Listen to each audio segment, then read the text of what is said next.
team up. Now watch them get down.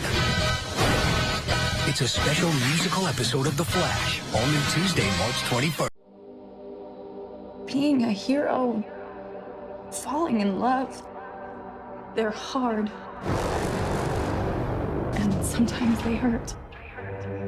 I've never seen a cruiser like that in my life. Be careful. Always am. Hail Monel, Prince of Daxam. This changes everything. Well, my friends, I guess that is a wrap on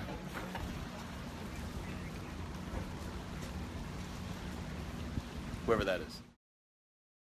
Hey everybody, it's Charlie. We got our musical crossover, so I'm going to explain what's going on. Let's break it down. If you're looking at this and you have no idea what's going on, you're like, why is there a musical crossover episode? It's actually 2 episodes. It's episode 16 of Supergirl next week, and then the next day, episode 17 of The Flash. So what happens is the crossover part starts at the end of Supergirl, or really like the last story arc, where Music Meister comes in, puts the whammy on Supergirl. She goes into a coma where what you're seeing is happening. So all the musical stuff, like with them dancing around, her dressed up to look like Peggy Carter, Barry in the tuxedo looking like Fred Astaire. It's like this Fred Astaire, Ginger Rogers, or you can really pick any duo from that era. Really, like Fred Astaire, Ginger Rogers is 1920s some odd era, and then Peggy Carter is World War II era, so that actually happened much later. So I think the time period this takes place in is closer to 1930s, 1940s, because it looks like you have some gangsters there in the trailer. But I should say there's a new round of the Flash Ring giveaway. All you have to do to enter is be a subscriber, leave a comment on this video, and actually just a quick correction.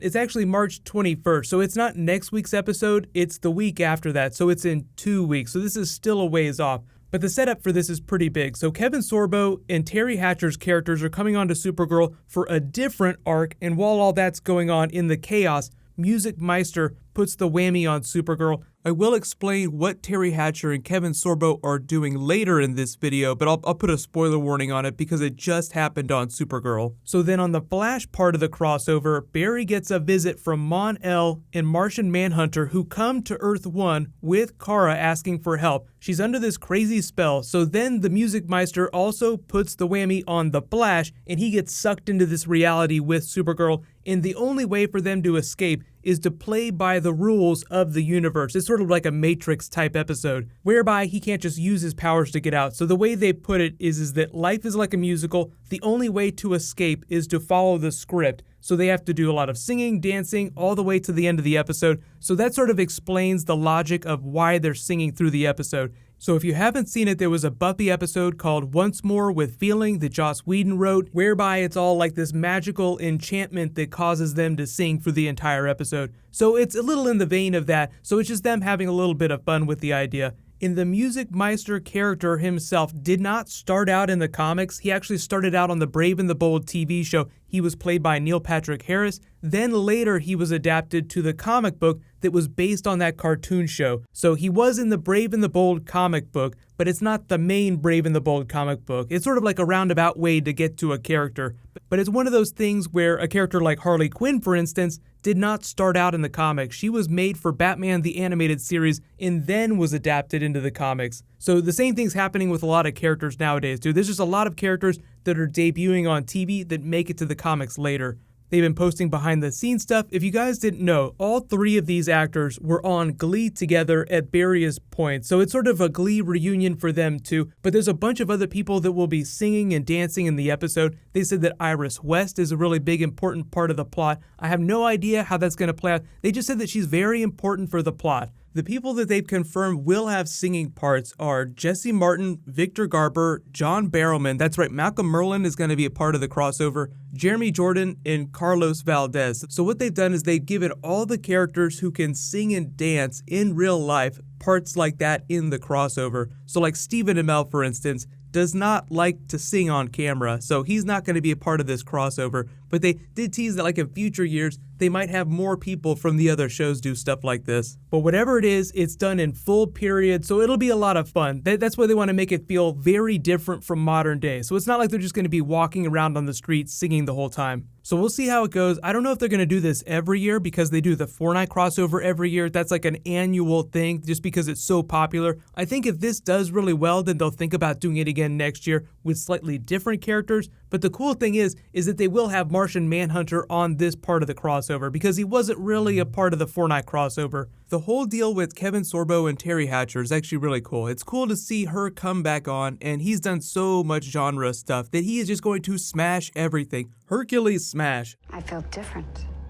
Yes, there's something about this place. Your Highness, we've reached our coordinates. Finally. We've arrived.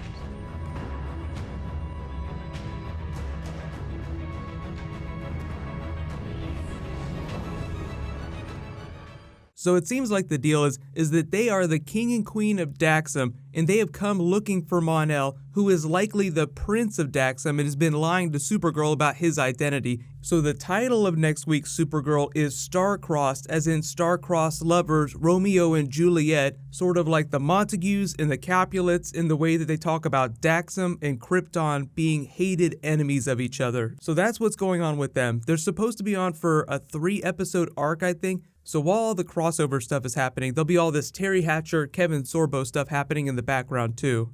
Really the fun part in all this is Kevin Sorbo squeezing his hand like he's getting his Hercules powers back because of Earth's yellow sun. So think of it as like a new Krypton type of arc from the comics. Like they're just gonna come and terrorize people for a couple episodes. So let me know what you guys think about all this. Remember, it's not going to be happening for a couple more weeks. Like next week's episode of The Flash after Wrath of Savitar is called Into the Speed Force, so it's not going to have anything to do with the musical crossover. That's 2 weeks down the road. But we got new Wonder Woman dropping, we got new Flash episode later tonight, so I'll post that stuff after it drops. Be sure to check it out. It's going to be a really crazy episode of The Flash, too.